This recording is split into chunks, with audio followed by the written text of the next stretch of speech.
Hey guys, Arc back here with, as you guessed it, part 2, the rotation of Unholy DK. So what we're going to be doing here is the first thing we're going to do on our rotation is we're going to put up the dot. We're going to put an outbreak on a target, right?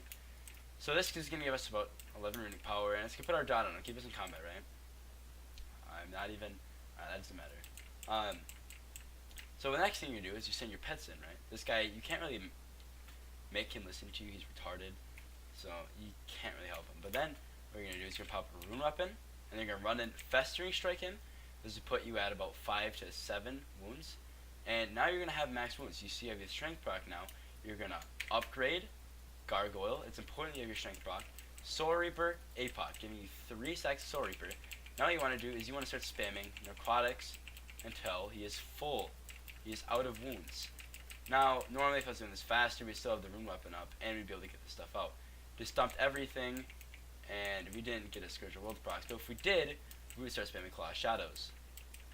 And in this location, we don't have very much, so we're going to start Necrotic and Gank, start melee range. And you're going to go back to just Death Coil, Clawing, Death Coil, Claw while they're running from you, because they're going to run from you. Let's be real, we're DKs, we're not going to be able to really connect very much, right? So remember that. Now the reason, well this isn't the only reason, but the reason why we upgrade our pet during Burst is so we can lock down the healer. Say we're bursting right now, right? And this is the healer. You could send your pet at him, have him interrupt him, but you don't really want to kick him. You usually want to do this after you asphyxiate and you kick yourself, because your asphyxiate can go on DR, right?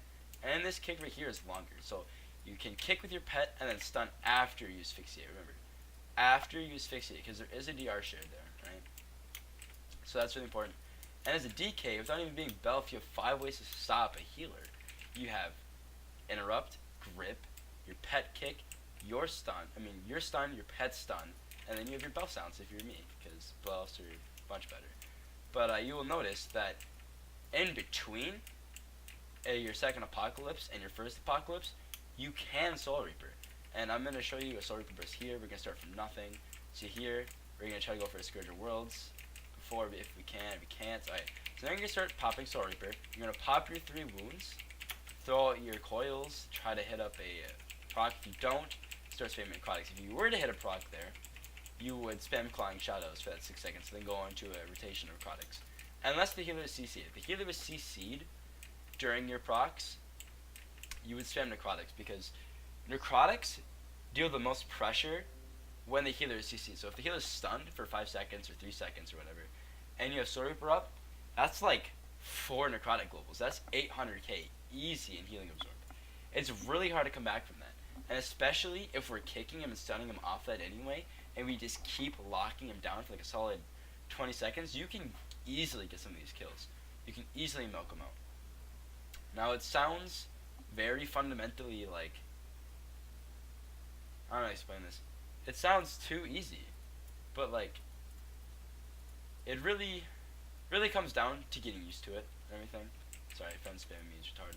But that's how that works, and then you'll notice that you can Soul Reaper APOC after that. Then you have Gargoyle for your second APOC. So again, we're going to do a full rotation here.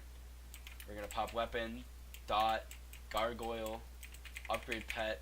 We have a strength proc now, Soul Reaper, APOC. Throw out some of these coils, Necrotic Strike, and then we have a Scourge of World proc, so we start spamming Clawing Shadows, and then Death Coiling. And if we're in melee range, keep Necroticing. If we're not, Clawing Shadows. And remember, if you're running Dark Sim, it's important to keep about 40 runic power at all times, just so you can get Dark Sim off. But I think that wraps it about up. If you guys have any questions at all, leave them down in the description, comment section, and I'll make sure to answer them. If you really have a question, add me on btag. I might clear you out after a while, because I try to keep this thing kind of clean. But feel free to add me. I'll answer your questions, and I'd really like a sub, man. 4 is not enough for me, and I want to be the best. So see ya. Peace.